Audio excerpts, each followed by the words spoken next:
TVK தமிழக வெற்றி கழகம். ஆனால் எங்களுக்கு தளபதி வெற்றி கழகம்.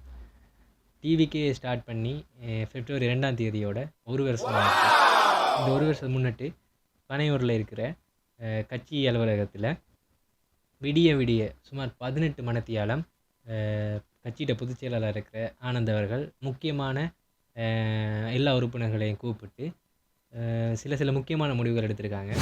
அப்படி என்னென்ன முடிவுகள் 18 மணித்தியாலம் எடுத்திருக்காங்க என்றதை இந்த வீடியோவில் பார்ப்போம்.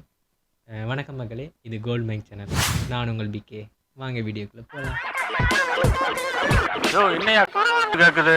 எதையாவது கொண்டாந்து கையில் கொடுத்து விட்றீங்க உங்கள் வாட்டில்.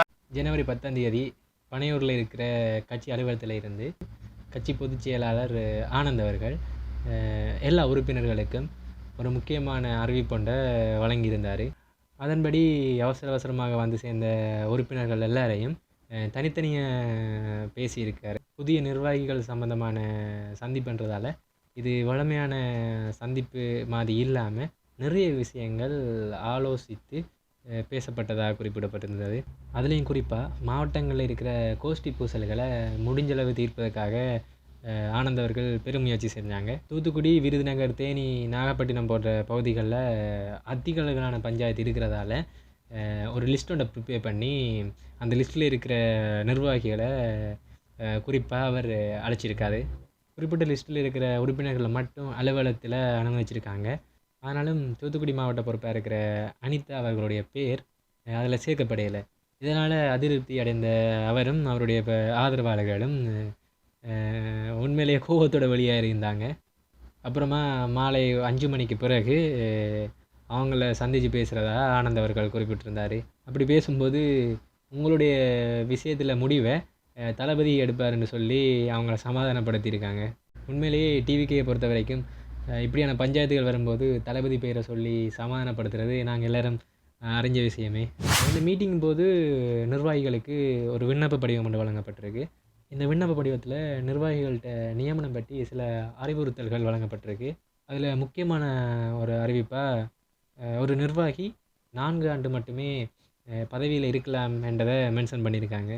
அது மட்டும் இல்லாமல் மாவட்டம், ஒன்றியம், நகரம், பேரூராட்சி என அத்தனை மாவட்டத்திலான நிர்வாகிகள் நியமனத்திலையும் அல்லது துணை செயலாளர் பதவிகள்லையும் கட்டாயம் ஒரு பெண்ணையோ அல்லது பட்டியலினத்தவரையோ மட்டுமே கட்டாயம் நியமிக்க வேண்டும் என்று அதில் குறிப்பிட்டிருந்தாங்க. மாவட்ட பஞ்சாயத்தில் கேட்டு உரிய ஆலோசனைகள் வழங்கின பிறகு தான் ஆனந்த் அவர்கள் இந்த விண்ணப்பங்களை கையளிச்சிருக்காரு. நியமனத்தில் போட்டிகள் பலமாக இருந்தால் ஒரு கல்யாண மண்டபத்தை புக் பண்ணி ஒன்றாக சேர்ந்து பேசி சரியான முடிவுகளை எடுத்து தேர்ந்தெடுப்போம் என்று குறிப்பிட்டிருக்காரு.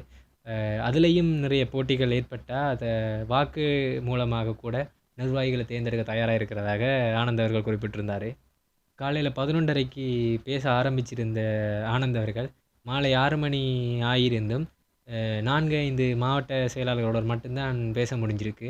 இதனாலேயே மீதமாக இருக்கிற நிர்வாகிகளை பனையூர்லேயே தங்க வச்சு விடிய ஒரு 18 மணித்தியாலம் புசி ஆனந்த் அவர்கள் அழைத்து தனியாக பேசி நிர்வாகங்களில் முக்கியமான முடிவுகள் எடுத்திருக்காங்க.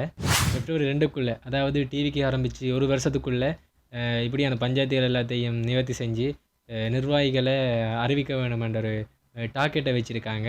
அதை நோக்கி தான் டிவிக்கு இப்போ பயணிச்சுக்கிட்டு இருக்கு. அதுலேயும் குறிப்பாக நிர்வாகிகளை தை மாதம், அதாவது இந்த மாதம் ஒரு வளர்ப்புறையில் அறிவிப்பதாக தேதிகளை தேடிக்கொண்டிருப்பதாகவும் ஆனந்த் அவர்கள் குறிப்பிட்டிருந்தார். அது மட்டும் இல்லாமல் ஜனவரி 20ஆம் தேதிக்குள்ளே தேர்வு செய்யப்பட்ட நிர்வாகிகள் விஜயை சந்தித்து முக்கியமான ஆலோசனைகளை பெறப்போவதாகவும் ஆனந்த் அவர்கள் செய்தியாளர்களிடம் குறிப்பிட்டிருக்காரு. தொடர்ந்து டிவிகேயில் அடுத்தடுத்து என்ன அப்டேட் வரப்போகுதுன்னு பார்ப்போம். நீங்களும் இப்படியான வீடியோக்களை தொடர்ந்து பார்க்கணுமெண்டா என்னோட பயணிங்க. இது உங்கள் கோல்ட் மைக் சேனல். நான் உங்கள் பிகே. நன்றி, வணக்கம்.